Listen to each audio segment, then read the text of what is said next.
When the Interstellar Union heard that Earth had been invaded by the Ralgor Collective, a species known for their brutality, they prepared to console their human allies over the devastation. But something was off. Humans, typically energetic, irreverent, and always quick with a laugh, were eerily silent. Even the liveliest among them barely muttered a word. It wasn't grief. It was something deeper, something unsettling. A week later, the humans left for Earth. The aliens assumed they were heading home to mourn and rebuild. But soon after, reports began flooding in. Ralgor bases, entire strongholds, were being obliterated. The distress signals from the collective didn't even last 48 hours before going dark entirely.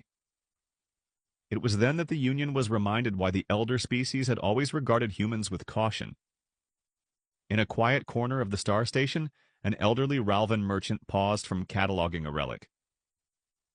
"Explain the commotion outside," they demanded, their voice crackling like old parchment.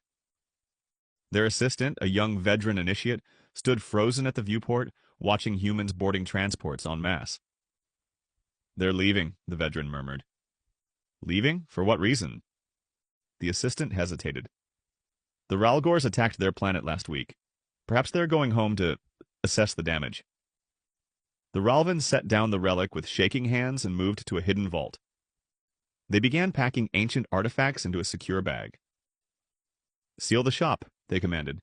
"Pay the landlord 3 months in advance. Use the surplus to buy yourself a ticket out of here." The Vedran blinked in confusion. Why such urgency? What's going on? The Ralvan paused, their ancient eyes gleaming with foreboding. An old Ralvan proverb has guided me well. Stand with humans, trust humans, but when the silence comes, run. The merchant placed a gnarled hand on the assistant's shoulder.